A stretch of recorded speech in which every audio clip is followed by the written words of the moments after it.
welcome po ulit sa ating channel. Ayan, kamusta na kayo guys? Ayun, medyo matagal-tagal tayong hindi nakapag-upload dahil medyo na busy tayo. So today guys, magagawa tayo ng pinais na dilis. So meron tayong nabili dito na fresh dilis. Ito. So hindi pa natin nalilinis yan. Tatanggalin natin yung mga ulo kasi mapait ito. Nakita nyo guys yan. Itim-itim na yan. May pait yan. So, lilinisin muna natin yan. Meron pa nga pala tayo ditong kamatis. Tinap na natin. So, 5 piraso ito. Then, isang buong sibuyas. Tapos, mga 6 na clove ng bawang. Then, meron tayo ditong 2 tablespoon of oil para maging shiny yung ating mais. At paminta. Siyempre, yung ating asin. Ang magpapaasim dito guys, yung ating kamyas. So, talagang fresh na fresh yung ating magiging pang-asim. So, let's start. Let's cook mga kabilbil. So, ay mga kabilbil, tanggalan lang natin ang ulo.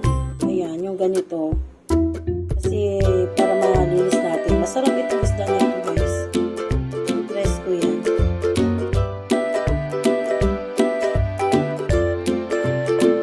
Ito na guys, yung ating natanggalan na ng ulo, yung ating dilis. At ngayon naman ay titimplahan na natin ito. Ibabalot natin sa dahon at saka natin ito ipapais. Okay guys, titimplahan muna natin siya ng bawang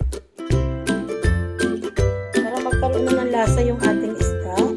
Sibuyas. Tapos yung ating kamatis. Lagyan natin ng asin.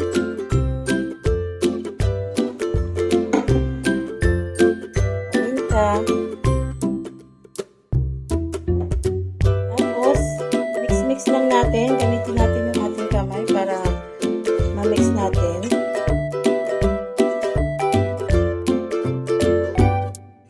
Para mix na mix talaga.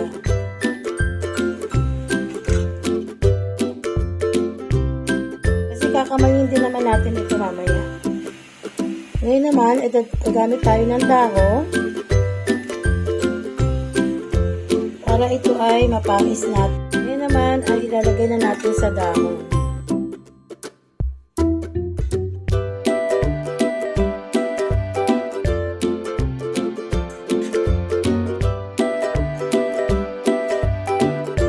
Tapos babalutin na natin ito ng ganito. Ayan. So makikita nyo ganito na yung pagbalot niya. Napakaganda na. Ganun lang ang gagawin natin mga kabilbil. So, kukuha kayo na ganitong size na dahon, tapos pagpatungin ninyo. Then, saka natin ilalagay yung isda.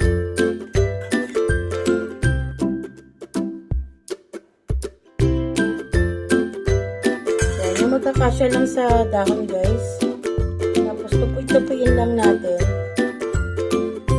Yan, hanggang maging ganito. Ulit-ulit lang yung procedure mga kabilbil.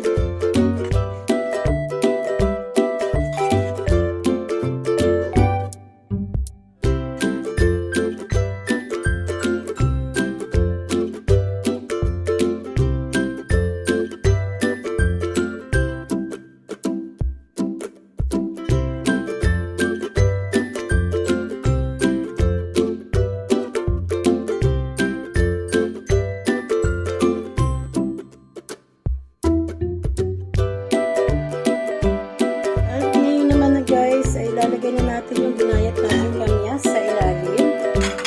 Yan yung magiging pampaasim natin. And lalagyan natin yung pinais na isda. Ating binalot. So, salansanin nyo lang ng maayos. Para hindi maganda pag kumulo yan. Hindi siya bumuka-buka. Kailangan nakasalansan ng maayos.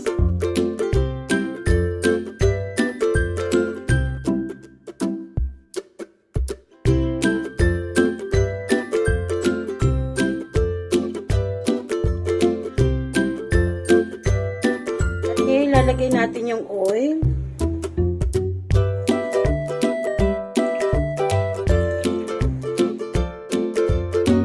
Ngayon naman guys, bubuhayin natin yung apoy. saka natin tatakpan. At lutuin natin ito hanggang 5 minuto kasi madali lang naman maluto guys yung ating dilis. So, hindi naman siya ganun kaano. Kapag umiga na yung patis niya guys, yung nilagay nating tubig, nangangahulugan lang na luto na yung ating nais na dilis.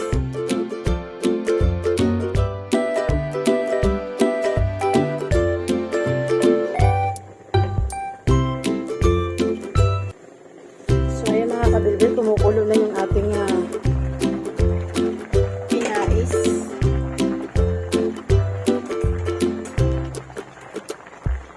Tapos, hintayin lang natin ito maiga guys.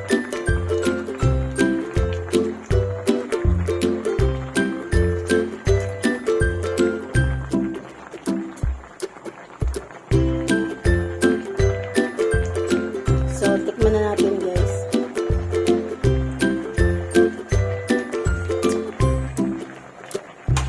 Sakto yung asin at saka yung pagkakaasim ng ating kamyas. At saka yung lasa niya, napakasarap talaga guys. So, takpan lang natin hanggang maiga ito.